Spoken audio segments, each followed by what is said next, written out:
क्या चल रहा था? कौन सा टॉपिक करवाया था आपको? महात्मा गांधी आदर्श ग्राम योजना। खुले में शौच से मुक्त राजस्थान करवा दिया था क्या? कब से माना गया उसको? उसके बाद में एक स्टार डाल के लिखिए, स्टार डाल के लिखिए वर्ष 2020-21 के दौरान, वर्ष 2020-21 के दौरान, वर्ष 2020-21 के दौरान दिसंबर 2020 तक, दिसंबर 2020 तक 2,57,313, 2,57,313 शौचालयों का निर्माण किया जा चुका है। ये आंकड़ा इंपॉर्टेंट है। इतने शौचालय बना दिए, 2,57,313। ये एक्यूरेट आंकड़ा याद रखना पड़ेगा। बोलचाल की भाषा में आप 2 लाख या 2.5 लाख याद कर सकते हो। हाँ, 2,58,000 कर लीजिए। नेक्स्ट लिखिए सामुदायिक स्वच्छता केंद्र। सामुदायिक स्वच्छता केंद्र, ये एक नई बात हमारे सामने आई है, इसको टिक कर लीजिए। सामुदायिक स्वच्छता केंद्र।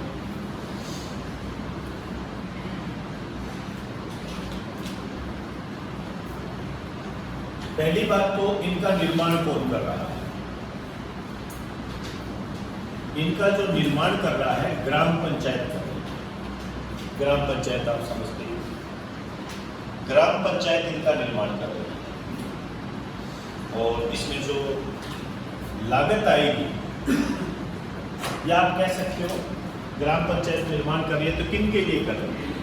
ध्यान रखना, ये इसका निर्माण जो है विकलांग व्यक्तियों के लिए किया जा रहा है। एक लाइन लिख लीजिए, इनका निर्माण विकलांग व्यक्तियों के, विकलांग व्यक्तियों के लिए किया जा रहा है।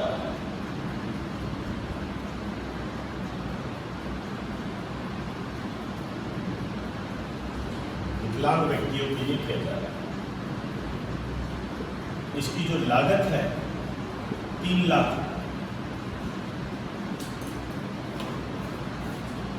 लागत 3 लाख रुपए है। यहां पर एक बात ध्यान रखना, इसमें जो 30% राशि है ये 15वें वित्त आयोग के द्वारा दी जाएगी।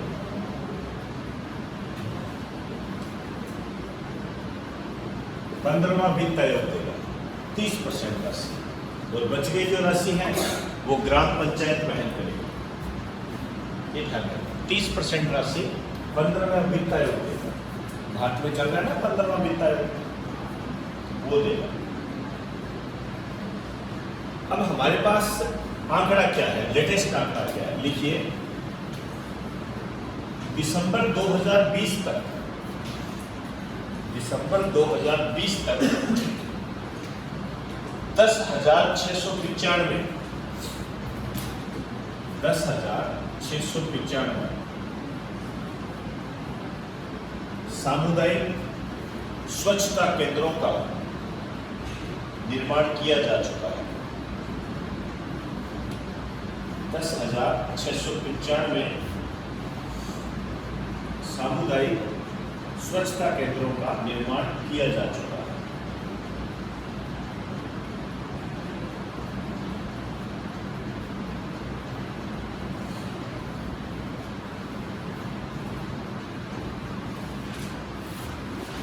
नेक्स्ट लिखिए ठोस व तरल, नया पॉइंट है, ठोस व तरल कचरा प्रबंधन।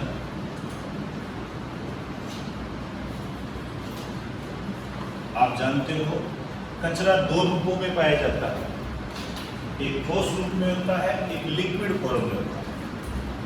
अब इनका प्रबंधन कैसे करें, मैनेजमेंट कैसे करें? तो स्वच्छ भारत जो मिशन है उसके तहत ये काम किया जा रहा है। मैनेजमेंट कर रहे हैं, प्रबंधन कर रहे हैं, मतलब इनका निस्तारण कैसे किया जाए ताकि ये इको फ्रेंडली रहे, पर्यावरण को प्रदूषित ना रहे। बाकायदा इसके लिए गांवों का चयन किया गया। इसमें लिखिए, राजस्थान के 8,563 गांवों में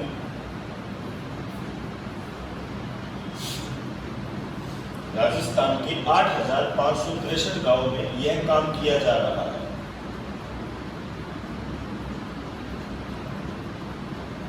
राजस्थान के 8,563 गांवों में यह काम किया जा रहा है।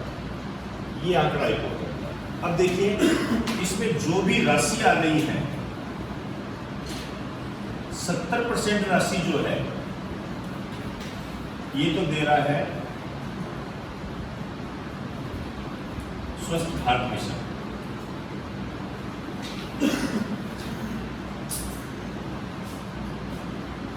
और जो 30% है स्वच्छ भारत मिशन,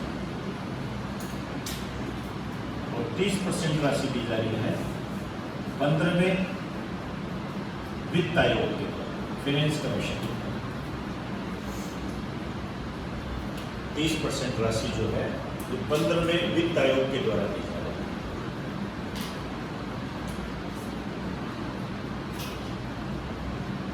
पंद्रहवें वित्त आयोग के द्वारा।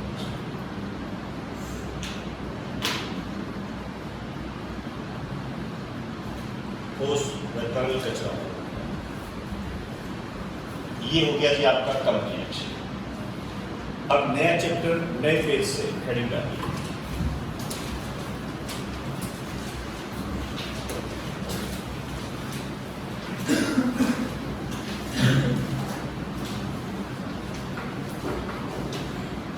औद्योगिक विकास, इंडस्ट्रियल डेवलपमेंट।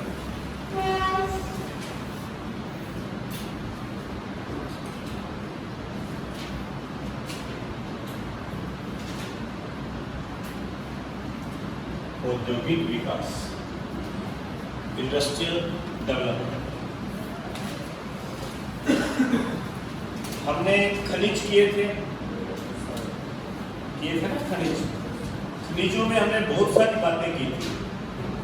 हमने कहा था इस खनिज का राजस्थान में एकाधिकार है, ऐसी बातें की थी। एक हमने ये कहा था कि इस खनिज में राजस्थान पहला स्थान रखता है। कईयों मैपरों ने ये भी लिखा था कि इसका उत्पादन केवल राजस्थान में होता है। उन्हीं बातों को आपकी आर्थिक समीक्षा में उठाया गया औद्योगिक विकास के तहत। कुछ पॉइंट्स बता रहा हूं, ध्यान रखना। लिखिए, राजस्थान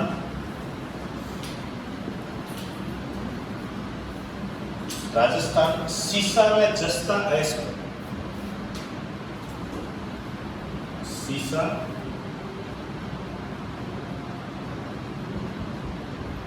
व जस्ता अयस्क, सीसा व जस्ता अयस्क, सेलेनाइट, सीसा व जस्ता अयस्क, सेलेनाइट, वोल्स्टोनाइट,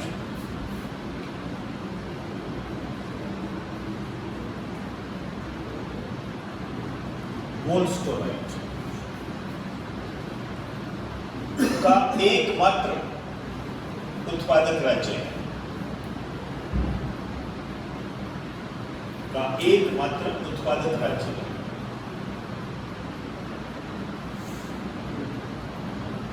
एकमात्र उत्पादक राज्य। अब आप समझे, एकमात्र उत्पादक राज्य, अंडरलाइन कर दीजिए।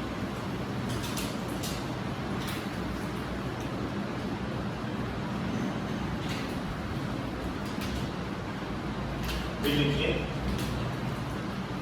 एक नई लाइन डालना है। देखिए, भारत में भारत में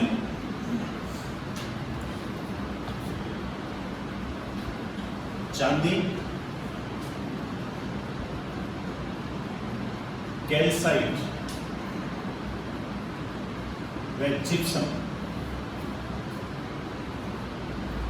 चांदी, कैल्साइट व जिप्सम का लगभग पूरा उत्पादन,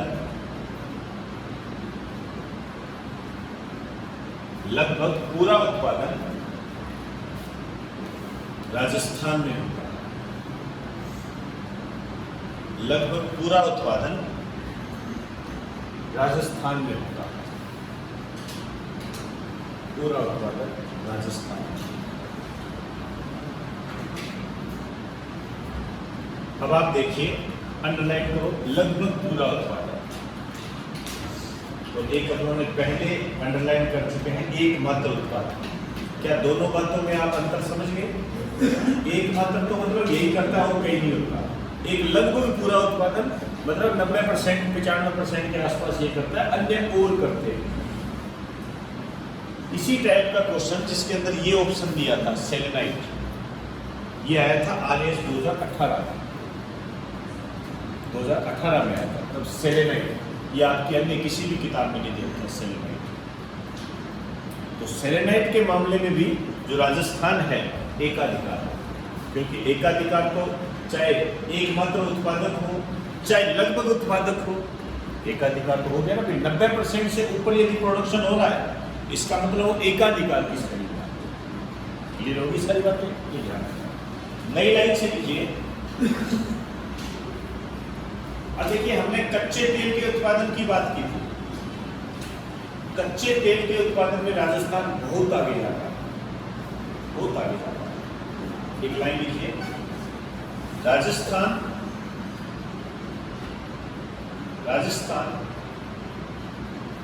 देश के कच्चे तेल के उत्पादन में, देश के कच्चे तेल के उत्पादन में,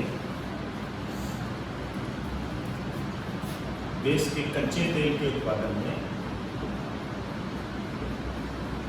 22 से 23% 22 से 23% योगदान देता है।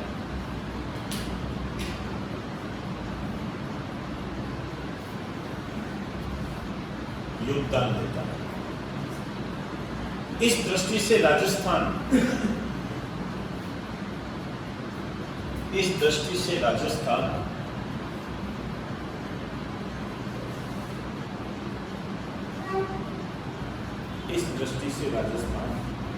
भारत का दूसरा राज्य है। भारत का दूसरा राज्य है।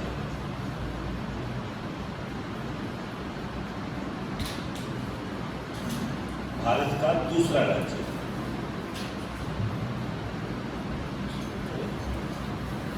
अब मैं बता रहा हूं वन स्टॉप प्रणाली, इसको लगा दीजिए मोस्ट वन स्टॉप प्रणाली, या 2 मिनट, वन स्टॉप शॉप प्रणाली।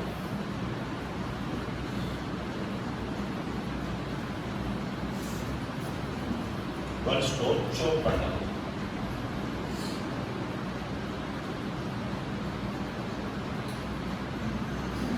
वन स्टॉप शॉप प्रणाली।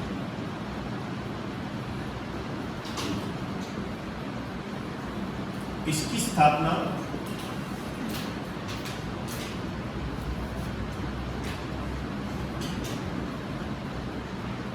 BIP में की जा रही है। BIP में की जा रही है। BIP ये जो BIP है इसको अभी समझ लेते हैं थोड़ा सा। इससे आपको ये भी पता लग जाएगा कि ये जो वन स्टॉप शॉप प्रणाली है इसका उद्देश्य क्या है।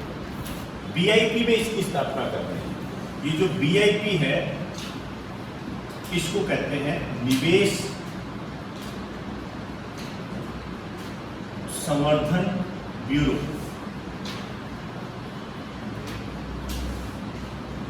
निवेश संवर्धन ब्यूरो।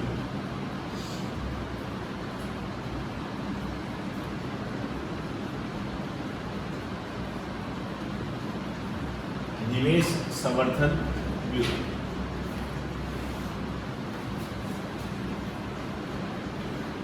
नाम से देखिए, निवेश मतलब इन्वेस्टमेंट। कोई यदि व्यक्ति हमारे राजस्थान में इन्वेस्ट करता है, किसी भी रूप में इन्वेस्ट करता है, चाहे उद्योग धंधे स्थापित करता है या अन्य कोई भी।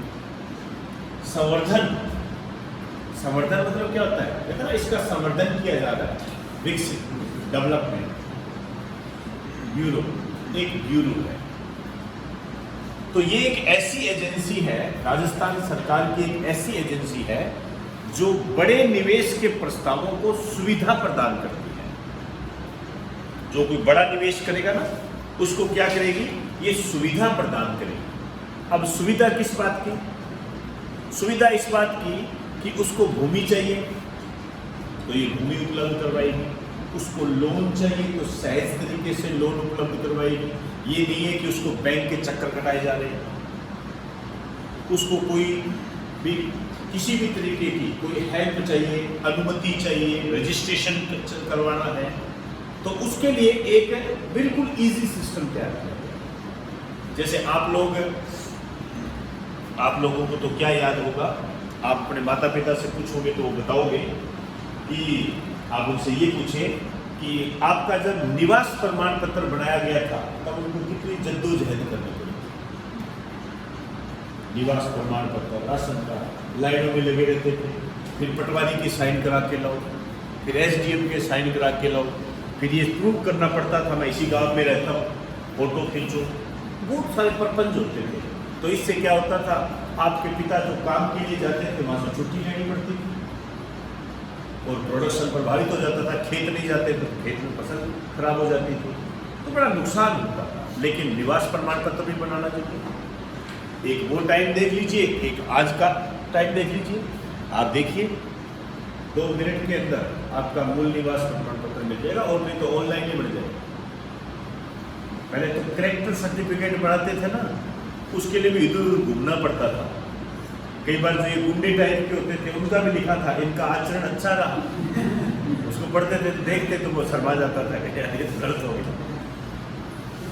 पासपोर्ट ज़्यादा लंबा चौड़ी की बात नहीं है। पासपोर्ट आज आप 3 दिन 4 दिन ज़्यादा अनुमान के साथ तैयार होता है। पहले महीनों लग जाते थे पासपोर्ट तैयार करने, महीने लग जाते। ये सब सारी सुविधाएं जो है गवर्नमेंट देती है ताकि हम निवेश कर सके, इन्वेस्टमेंट कर सके। अब यदि कोई निवेश करना चाहता है, जैसे मान लीजिए मैं जयपुर में कोचिंग खोलना चाहता हूँ, अब मैं ज़मीन लेने गया, आपको कहाँ से आए हो, आपको क्यों चाहिए ज़मीन, आपको नहीं मिल सकती, यहाँ पे नहीं मिल सकती। फिर कहेंगे लोन चाहिए, इस पर तो लोन हो ही नहीं सकता, इसके लिए आपको वहाँ के साइन करा के लो। मेरे को चारों दिशाओं में घुमा दिया तो मैं कहूँगा मुझे बोलनी नहीं, बाद में जाए मैं अपने गांव जा रहा हूँ, वहाँ पे अपने तरीके से काम करूँ। तो आप सोचिए राज्य को कितना नुकसान हो गया। उसके लिए ये खोले गए और उसी को ही मजबूत करने के लिए, राज्य में निवेश के प्रस्तावों को मजबूत करने के लिए ही वन स्टॉप शॉप प्रदान किया। तो एक लाइन लिखिए, निवेश संवर्धन ब्यूरो में यह राजस्थान की एक सरकारी एजेंसी है, या ऐसे लिखो यह राजस्थान सरकार की एक एजेंसी है। यह राजस्थान सरकार की एक एजेंसी है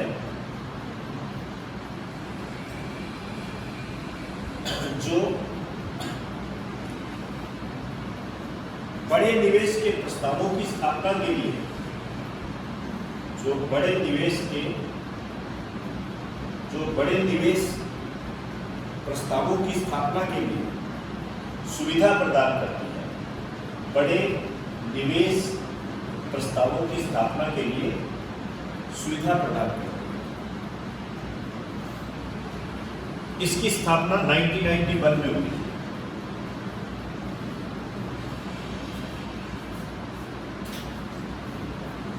इसकी स्थापना 1991 में हुई।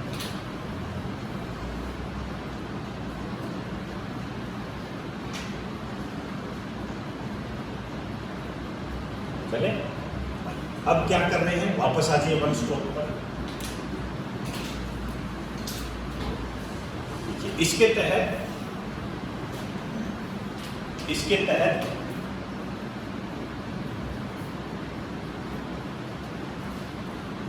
Single window clearance system, single window clearance system को मजबूत किया जा रहा है, सुदृढ़ किया जा रहा है। सिंगल विंडो सिस्टम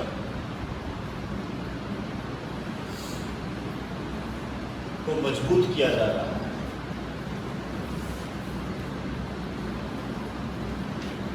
मजबूत किया जा रहा है, वही है जो अभी मैंने आपको बात कही है।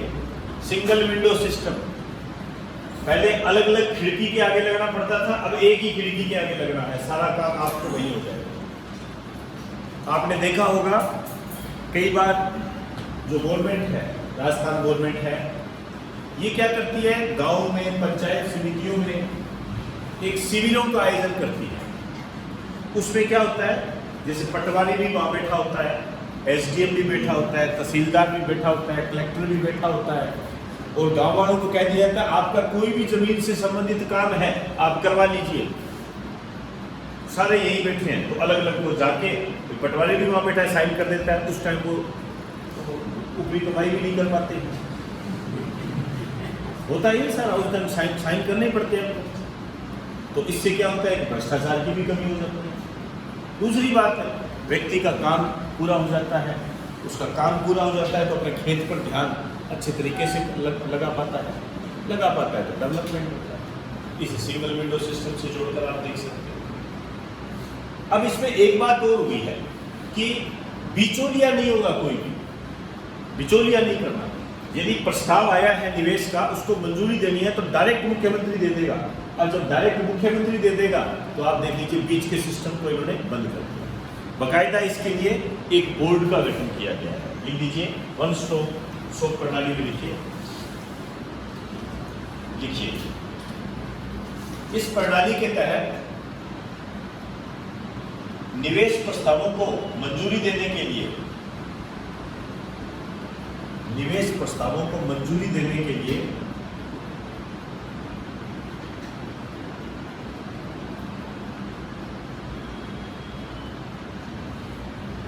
निवेश प्रस्तावों को मंजूरी देने के लिए मुख्यमंत्री की अध्यक्षता में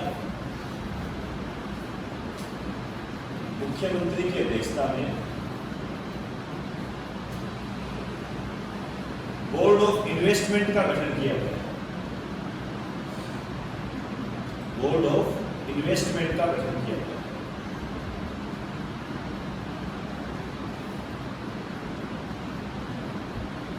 बोर्ड ऑफ इन्वेस्टमेंट का गठन किया गया।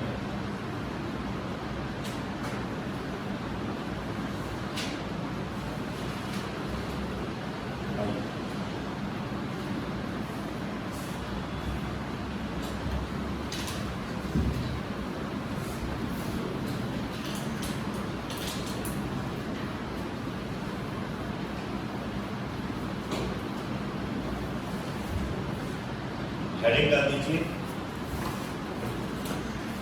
न्यूनतम वन स्टॉप शॉप प्रणाली कंप्लीट होगी। न्यूनतम मजदूरी दरों में वृद्धि।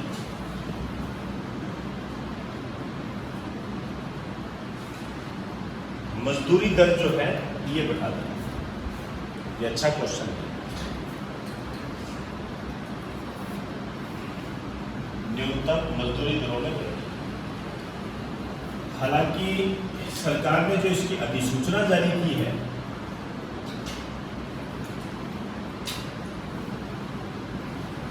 इसकी जो अधिसूचना जारी की है वो तो की है सरकार ने 19 अगस्त 2020 को, लेकिन ये जो लागू हुई है 1 मई 2019 से। तो आपको ये ध्यान रखना है कि जो न्यूनतम मजदूरी दरें हैं ये 1 मई 2019 से लागू की गई है। होता है ना कई बार 7वां वेतन आयोग 2005 से लागू होगा, 2015 से लागू होगा, ऐसे बोलते हैं ना। ऐसे बाद में जारी होती है अधिसूचना, लेकिन लागू पहले से ही हो जाता है। तो जो पैसे होते हैं वो उनको एक्स्ट्रा मिलता है। हम उस साल से लागू हैं। अब कितनी मजदूरी दरें हैं इनका ध्यान रखना है, लेकिन इससे पहले हमें ये ध्यान देना पड़ेगा कि मजदूर कितने प्रकार के,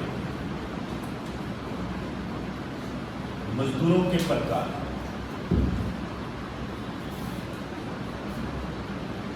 एक तो होता है अकुशल मजदूर, बिल्कुल नया है, उसको ज्यादा कुछ आता नहीं है और जीवन में कभी न कभी इसका सामना हमें हर जगह करना भी पड़ता है। आप जब जॉब करोगे, जॉब लगने जाओ, जॉब लगेगी आपकी, तो बिल्कुल नए होंगे, आपको कुछ नहीं आता होगा। धीरे धीरे आप मुख्य धारा में शामिल। उसके बाद अर्धकुशल आता है,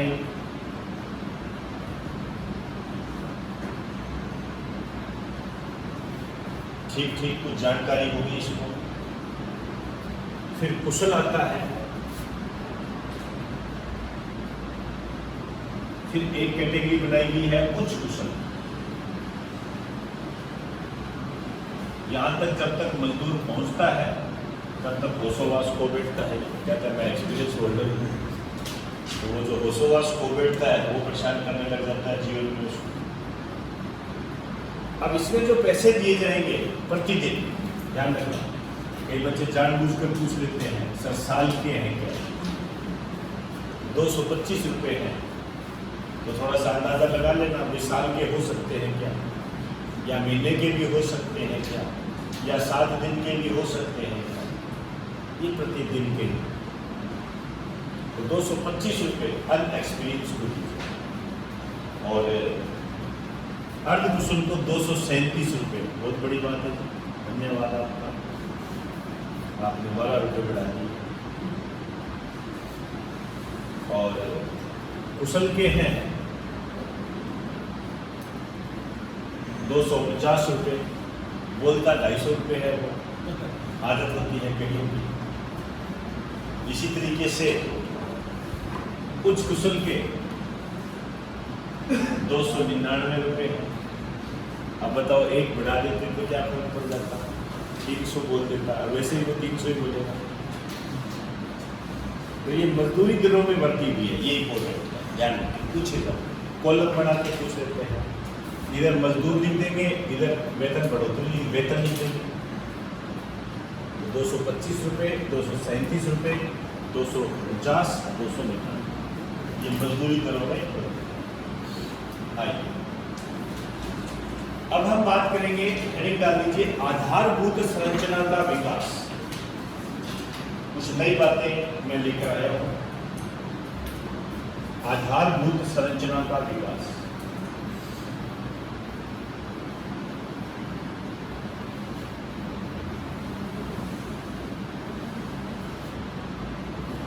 आधारभूत संरचना का विकास।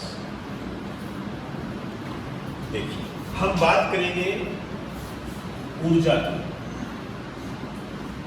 एनर्जी की हम बात करेंगे। बताइए एनर्जी में हम किसकी बात करते हैं, हमारा मूल बिंदु क्या होता है? समझे? सौर ऊर्जा वो नहीं, मैं ये कह रहा हूं एनर्जी की बात कर रहे हैं तो हम विद्युत की बात कर रहे हैं। हम ये कहते हैं ना मेगावाट वगैरह, यही करते हैं मेगावाट, विद्युत। हम विद्युत की बात कर रहे हैं। वो अलग बात है कि विद्युत हमें कोयले से प्राप्त होती है, हाइड्रो पावर से प्राप्त होती है, पवन ऊर्जा से प्राप्त होती है, सौर ऊर्जा से प्राप्त होती है, वो अलग बात है। लेकिन हम उनसे प्राप्त मेगावाट नहीं कर रहे हैं ना, तो हम ऊर्जा में विद्युत की बात करते हैं। साथ साथ लिखते हैं विद्युत, विद्युत। तो इसकी जो विद्युत की जो अधिष्ठापित क्षमता जो है, ये बहुत महत्वपूर्ण आंकड़ा है। अधिष्ठापित क्षमता ये है 21,836 मेगावाट।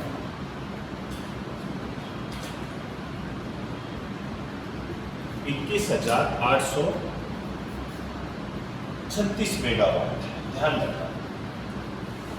और ये है दिसंबर 2020 तक, दिसंबर 2020 तक है।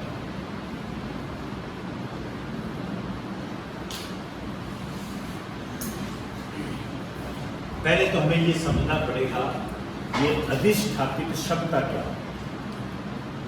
अधिष्ठापित क्षमता का मतलब ये होता है इतनी हम प्राप्त कर चुके हैं, इतनी हमने प्राप्त की। और जैसे हमने याद कीजिए जब अपने इकोनॉमिक्स पढ़ रहे थे तब मैंने आपको राजस्थान में रावत भाटा वाले के बारे में बताया था।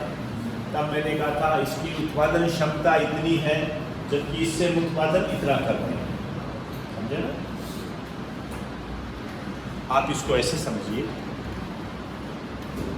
कि आप में क्षमता तो आईएएस का एग्जाम क्लियर करने की है, आईएएस बन सकते हो, मान लीजिए, मानने में क्या बोले, आप आईएएस बन सकते हो, आप में ये क्षमता है। लेकिन आपने ग्राम सेवक का ये एग्जाम क्लियर किया है,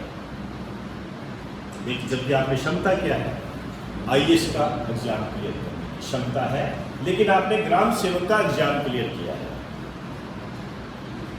तो ये जो ग्राम सेवक का एग्जाम आपने क्लियर किया है ना, ये आपकी अधिष्ठापित क्षमता है, तो ये आपने कर लिया। क्षमता क्या है वो अलग बात है, क्षमता में तो पता नहीं आप क्या कर रहे हो, क्लियर हुई सारी बातें। तो ये 21,836 मेगावाट है और इस 836 मेगावाट में जो वृद्धि हुई है पिछले साल की तुलना में, लिख देना 660 मेगावाट की वृद्धि।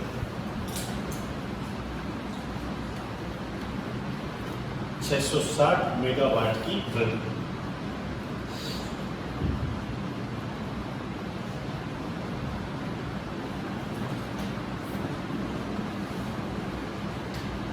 अब हमारे सामने दो बातें हैं।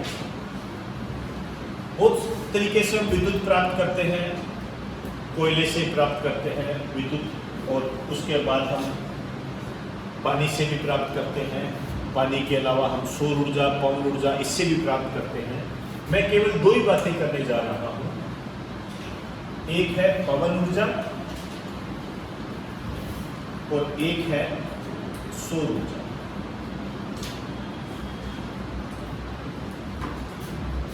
पवन ऊर्जा है और एक सौर ऊर्जा।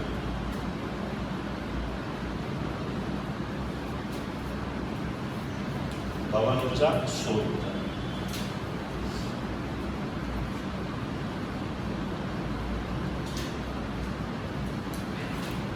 यहां पर लिखना 120 मीटर हब की ऊंचाई पर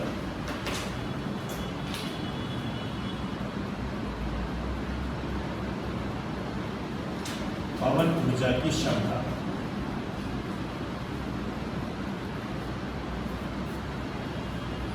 पवन ऊर्जा की क्षमता ये है 1,27,750 मेगावाट।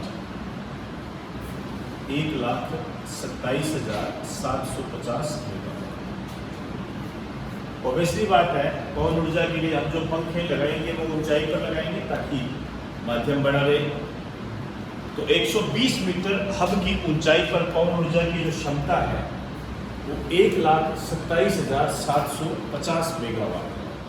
और इसमें से जो हमने प्राप्त की है या आप कह सकते हो अधिष्ठापित क्षमता जो है दिसंबर 2020 तक, मतलब हमने प्राप्त कितनी की है अधिष्ठापित क्षमता, ये है 3,734 मेगावाट। अब आप मेरे हिसाब से अधिष्ठापित क्षमता का मतलब समझ चुके हैं, 3,734 मेगावाट है। और ये जो 3,734 मेगावाट है ये दिसंबर 2020 तक है।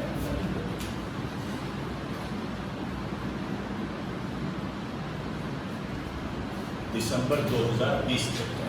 हम इसमें और भी ग्रोथ कर रहे हैं, आगे भी हम बढ़ रहे हैं। इस कारण से राजस्थान सरकार ने इसको और ज़्यादा विस्तारित करने के लिए, उत्पादन करने के लिए एक पॉलिसी बनाई है 2019, Rajasthan wine and hybrid energy policy. एक लाइन लिखे, पवन ऊर्जा के लिए Rajasthan wine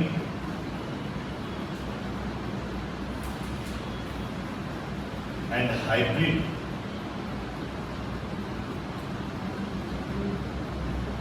energy policy 2019, Rajasthan wine and hybrid energy policy 2019 जारी की।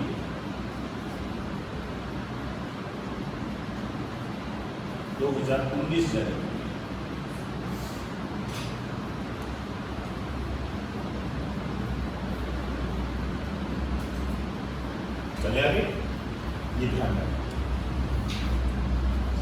अब देखिए, सौर ऊर्जा में राजस्थान को आगे बढ़ाने के लिए नई पॉलिसी आ चुकी है। मैंने आपको हो सकता है नोट्स में 2014 दिखाई हो, अब उसमें एक लाइन आपको और ऐड करनी पड़ेगी कि सौर ऊर्जा नीति 2019 जारी हो चुकी है। अब ये नए पॉइंट होते हैं, अपडेट होते हैं, तो आपको वहाँ पर जाके भी करना है, यहाँ भी करना है। सौर ऊर्जा में लिखिए, राजस्थान में वर्तमान में सौर ऊर्जा नीति 2019 चल रही है। ये ध्यान रखना, अपडेशन करना है इसमें। 2019 चल रही है सौर ऊर्जा नीति।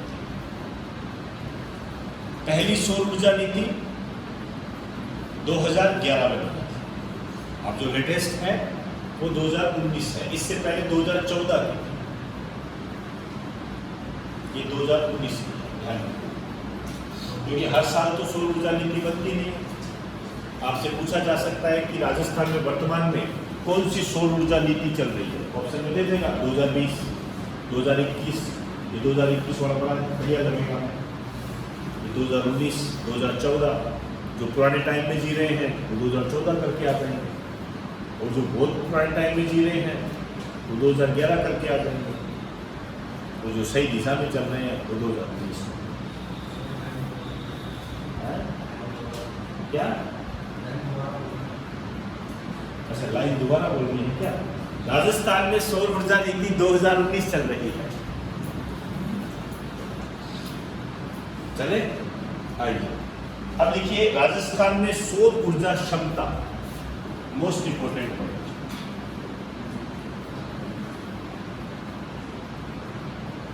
सौर ऊर्जा क्षमता 142 गीगावाट, 142 गीगावाट है, ध्यान रखें। 142 गीगावाट, मेगावाट नहीं है। इतनी क्षमता है राजस्थान सौर ऊर्जा की, और दिसंबर 2020 तक हमने जो अधिष्ठापित क्षमता है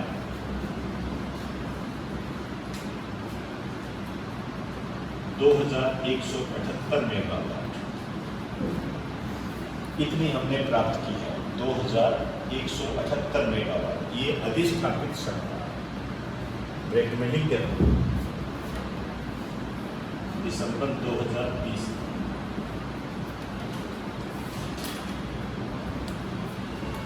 2178 है।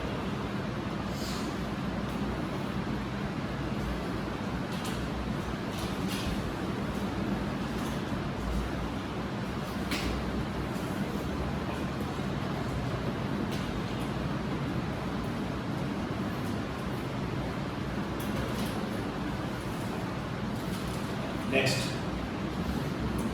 अब हेडिंग डालिए कोविड-19, इसको लगा दीजिए मोस्ट इम्पोर्टेंट। जहां पर ये आ गया, ये कुछ ना कुछ देकर जाएगा।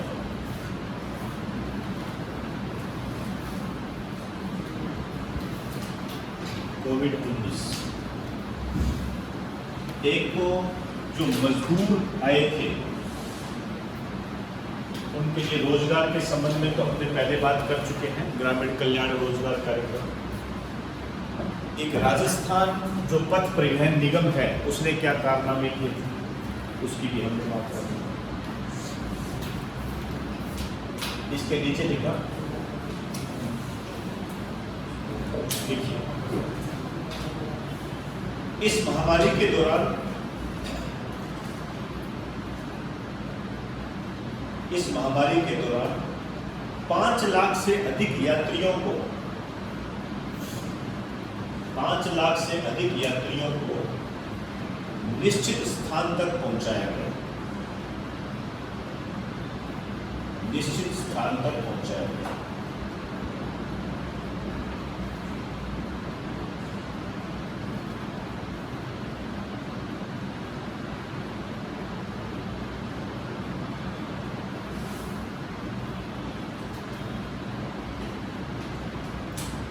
अंडरलाइन करें, 5 लाख से अधिक यात्री।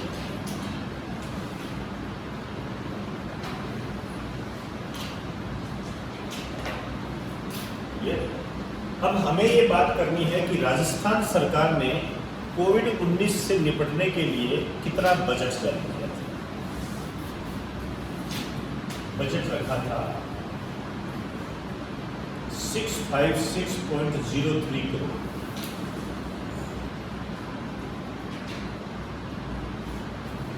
ये याद रखना, 656 करोड़ जारी किए थे राजस्थान। मैंने आपको जो करंट जीके का पेपर दिया था उसमें मैंने शायद आपसे एक क्वेश्चन पूछा था कि भारत सरकार ने कोविड-19 के लिए कितना बजट जारी किया था। वो क्वेश्चन आ चुका है, आ गया वो क्वेश्चन। मैंने आपको पहले ही कहा था कि वो जो क्वेश्चन दिए उनमें से आएगा, वो आ चुका है। बिहार का एक एग्जाम हुआ था उसमें कि कितना बजट जारी किया। अब उसकी तुलना आप यहाँ से कर लीजिए। कोविड-19 महामारी के दौरान जो है राजस्थान सरकार ने कितना बजट जारी किया, क्योंकि अलग अलग राज्य अपना अलग अलग कर रहे थे साहब। एक राजस्थान में जो समस्या आई थी, जो मैंने हालांकि आपको बता चुका हूँ, लेकिन उस संबंध में एक आंकड़ा आपका रहेगा। एक तो 2020 कोविड के नाम रहा और एक टिड्डियों के नाम रहा था राजस्थान की। टिड्डी बहुत आए थे, वो टिड्डी के लिए भी राजस्थान सरकार ने बजट जारी किया। तो मैं चाहूंगा यहीं पर आप एक नोट डालकर लिखिए। देखिए, राजस्थान सरकार ने टिड्डी नियंत्रण के लिए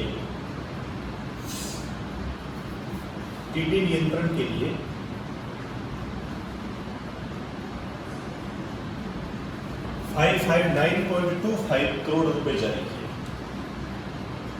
559.25 करोड़ रुपए जारी किए।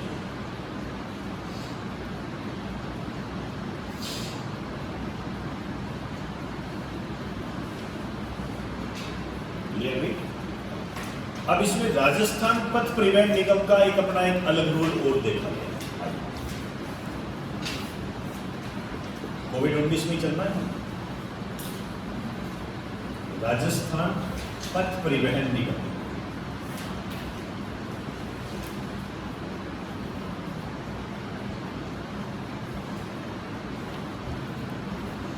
राजस्थान पथ परिवहन निगम इसने क्या किया, देखिए पहला पॉइंट लिखो। श्रमिकों के लिए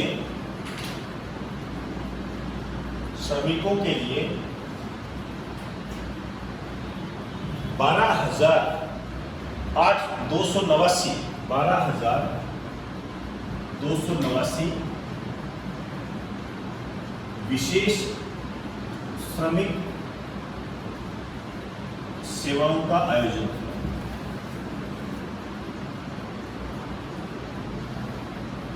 12,289 विशेष श्रमिक सेवाओं का आयोजन 12,289 विशेष श्रमिक सेवाओं का आयोजन। एक बात तो ये। दूसरा लिखिए,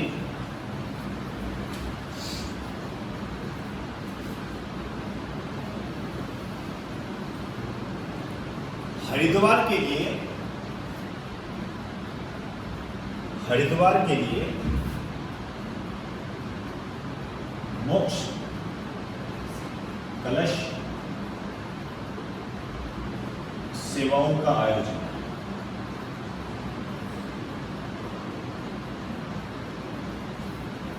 मोक्ष कलश सेवाओं का आयोजन किया। याद कीजिए, अखबार में बहुत लंबे चौड़े रूप में आए थे। मोक्ष कलश सेवा राजस्थान सरकार ने शुरू की। तो ये राजस्थान सरकार ने सेवाएं तो शुरू की है, लेकिन राजस्थान पथ परिवहन निगम के सहयोग से। अपनी कोई गाड़ी नहीं चलाई, निजी क्षेत्र को नहीं दिया, राजस्थान पथ परिवहन निगम। मुझे ये बताइए, अब चल रही है क्या? ये चल रही है मोक्ष सेवा? अब नहीं चल रही, क्योंकि अब सामान्य जनजीवन। ये जो सेवा चली थी, देखिए 25 मई 2020 से 31 दिसंबर 2020 तक चलाई गई।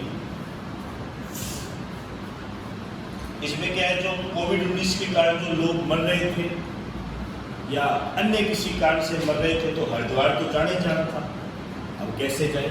तो उसके लिए गवर्नमेंट सुविधा दे रही थी कि एक घर में से 2 लोग जा सकते हैं। समझे बात? यहाँ पर आपको कई आंकड़े याद रखने हैं। एक तो कितने वाहन इस्तेमाल किए गए, मतलब कितनी बसें इस्तेमाल की, 578 कितने वाहनों का इस्तेमाल किया, कितने मोक्ष कलश लेके गए,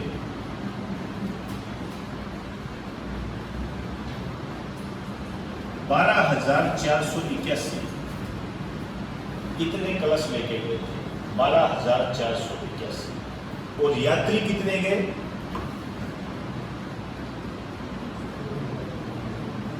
24,455 इतने यात्री गए थे। हालांकि ये कहा गया था कि 2 लोग जा सकते, समझे? लेकिन लोगों के मन में इतना डर था, कहीं ऐसा ना हो कि हम जाएं और वहीं के वहीं हो जाए। इतने डरे थे, इस कारण से उन्होंने सबको घर पे बिठा दिया कि आप घर पे ही बैठो, मैं ही जाके आ जाता हूँ, जो होगा देखा जाएगा। क्योंकि बहुत डर था। कहीं तो गए नहीं, कहीं पुष्कर गए थे। मैंने देखा था कहीं पुष्कर चले गए, पास में हो गए। वो तो शुक्र यहाँ आसपास कोई तालाब नहीं देखा होगा। तो ये कुछ घटनाएं घटित हुई थी, क्योंकि एक खौफ का माहौल था, डर था, और हम ना चाहते हुए भी जा नहीं पा रहे थे। नहीं तो आप जानते हो, ये जब यात्रा होती है ना, इसमें लगभग पूरा परिवार चला जाता है, पूरा परिवार चला जाता है। बच्चे बच्चे का तुम भी घूम लेना, उनके लिए घूम लेंगे वहां पर क्या है। तो ये कुछ बातें हैं। तो इसी के साथ आज का लेक्चर अपने यही समाप्त करते हैं, बाकी बात करते हैं।